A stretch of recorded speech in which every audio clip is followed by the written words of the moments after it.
హ్మ్. నిన్న జగన్మోహన్ రెడ్డి శాంతి భద్రతల గురించి మాట్లాడాడు. హ్మ్. ఇవాళ ఈయనేమో 5 కోట్ల ఆంధ్రుల గురించి మాట్లాడుతున్నాడు. అదే 5 కోట్ల ఆంధ్రులు, అదే శాంతి భద్రతలు. నిన్న జగన్మోహన్ రెడ్డి ప్లకార్డ్. హ్మ్. మరి అప్పుడేమైపోయినాయి? వీళ్ళు పరిపాలన చేసినప్పుడు ఏమైపోయినాయి? హ్మ్. అప్పుడు 5 కోట్ల మంది ఆంధ్రులు గుర్తు రాలేదా? అప్పుడు బాధ్యత గుర్తు రాలేదా? హ్మ్. మీరు ప్రవర్తించిన తీరుకి, మీరు చేసిన చేష్టలకి హ్మ్. ఆ రోజున ఈ రోజున ఏం చేయాలి మిమ్మల్ని అందుకనే చేసేసారు ప్రజలు. 11 ఇచ్చి పక్కన కూర్చోబెట్టారు. చాలదన్నట్లుగా ఈయనేదో సత్య హరిశ్చంద్రుల్లాగా, ఈయనేదో సంస్కారవంతుల్లాగా హ్మ్. నీతులు చెప్తున్న విజయసాయి రెడ్డి ఏం చేయాలి?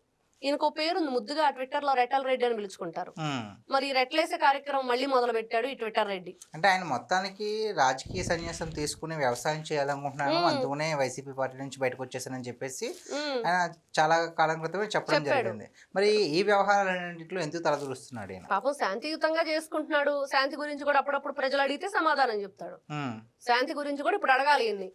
గతంలో శాంతి అనే ఒక మహిళ గురించి ఈయనకి చాలా విషయాలు జరిగినాయి కదా, హ్మ్. దాని గురించి కూడా ఒకసారి మాట్లాడితే బాగుంటుంది.